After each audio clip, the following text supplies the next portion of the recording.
நீங்கள் pregnancy enter பண்ணுறப்போ, அதாவது ப்ரெக்னென்சியோட ஃபஸ்ட்டு மந்தில் உங்கள் ஹைட்டுக்கு ஏற்ற கரெக்டான வெயிட் இருந்தீங்கன்னா நீங்கள் ப்ரெக்னென்சியில் 12லேருந்து 15 கிலோ வெயிட் ஏறினா போதும். ஸோ இந்த கெயின் பண்ண வெயிட்டை எப்படி லூஸ் பண்ணுறது அப்படிங்கிறது தான் பார்க்க போகிறோம்.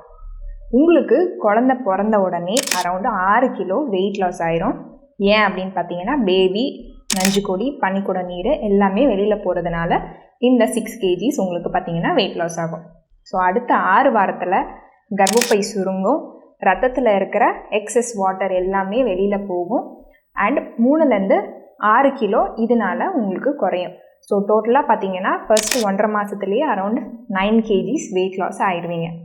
ஸோ அடுத்த 6 மாதத்தில் ரிமைனிங்கான அந்த 6 to 7 kgs அரௌண்ட் ஒரு 1/2 கிலோ பர் வீக் அளவில் நீங்கள் ஸ்லோவாக டிக்ரீஸ் ஆகலாம். அண்ட் உங்கள் டாக்டரோட கிளியரன்ஸ்க்கு அப்புறம் டெலிவரி ஆகி 6 வீக்ஸ்க்கு அப்புறம் ஸ்லோவாக எக்ஸசைஸ் ஸ்டார்ட் பண்ணலாம். ஸோ எக்ஸசைஸ் பண்ணுறதுனால என்ன பெனிஃபிட்னு பார்த்தீங்கன்னா, உங்கள் மசில் மாஸ் ரீட்டைன் ஆகி நீங்கள் எக்ஸஸாக கெயின் பண்ண ஃபேட் மட்டும் உங்களுக்கு லூஸ் பண்ணலாம்.